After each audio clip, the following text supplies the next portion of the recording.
Donald Trump is shrugging off a potential challenge from a familiar foe, the billionaire businessman and former New York City Mayor Michael Bloomberg.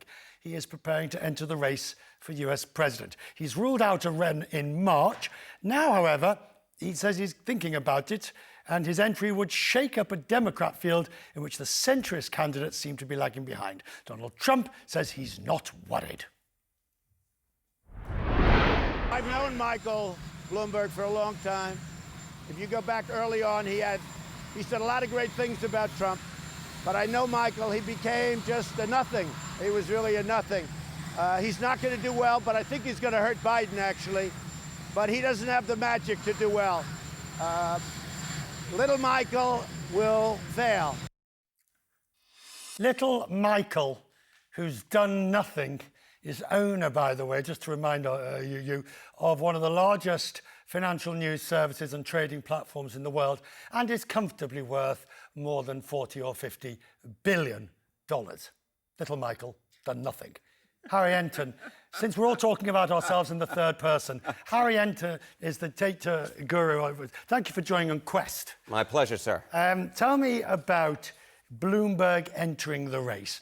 Does it change the dynamic? Look, I don't necessarily think so, at least in terms of the polling. I think the real question is whether or not the donors who have been abandoning Biden are holding back their money. Remember, Joe Biden didn't raise that much money compared to Elizabeth Warren, Bernie Sanders last quarter. Whether or not now they're really going to hold back. And, of course, you need money to run a presidential campaign. So I think that's the real question as to whether or not how that would affect this race. Right, but of course, Bloomberg doesn't need money. Bloomberg, I mean, no. He's worth over 50 billion. If he uses a fraction of it, he's self-funded. That's exactly right. It's more about the donors who Biden needs, who also like Michael Bloomberg. But in terms of actual voter support, look, Bloomberg has been polling generally 2-3% nationally before he decided not to get back in March. I'm just not necessarily sure he'll pull a lot of support from Biden. It's about the donor class. He was popular in New York. He managed to do more terms and change the rules, so yes, he got 3 terms in New York. But does it play well in the rest of the country? That brash New York, in your face, tell it like it is. They've had Donald Trump do that for 4 years. Why do they want another? Well, that's, I think, exactly the question, especially on the Democratic side.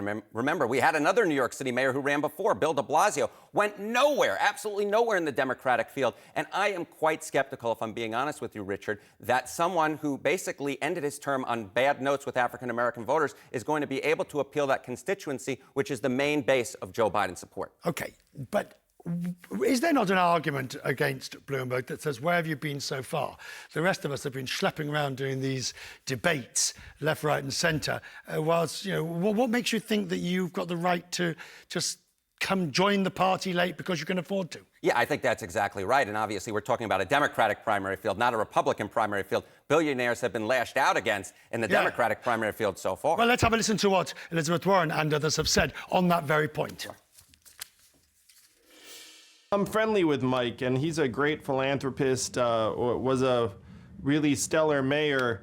But I will say it's going to be very, very difficult for him to jump in right now and somehow replace the thousands of conversations that many of the candidates have had with voters in New Hampshire and Iowa and around the country with ad buys. There are limits to what money can do. We're seeing some of the limits of what money can do with other candidates. And so I think he's going to have his work cut out for him if he jumps in. It's not enough just to have somebody come in, anybody, and say they're going to buy this election. It's not enough. When billionaires and millionaires and corporate executives get their PACs and get their fortunes and say, we want a bigger piece of democracy. No, that's not what a democracy is about. We need to be a country that doesn't just work for those at the top, a country that works for everyone. Yeah, but you see, I think Elizabeth Warren's argument is somewhat false in this, on that one. You know, you can hardly say that about Mike Bloomberg. He's just a billionaire who's buying his way in. The man was mayor of New York City and has run an extremely profitable, successful news. He's lived his life in public affairs. Yeah, that's exactly right. He was the main catalyst. He spent so much money on the air. His super PAC spent so much money on the air during the 2018 campaign, getting Democrats elected to the House of Representatives and getting their majority. So I think that line doesn't necessarily play as well. But one number that I think is so important is that if you look and you ask Democratic primary voters, are you satisfied with your choices or do you want more options? The vast majority say they're satisfied with their choices. And so to me, this Bloomberg getting in is answering a question that no one really asked. Right, but tell me, is that question and answer valid when you say, are you satisfied with your choices, versus are you satisfied, and then add somebody that they may be more. They're satisfied until somebody better comes along. It's certainly plausible, but, you know, Fox News asked this question at the end of last month, and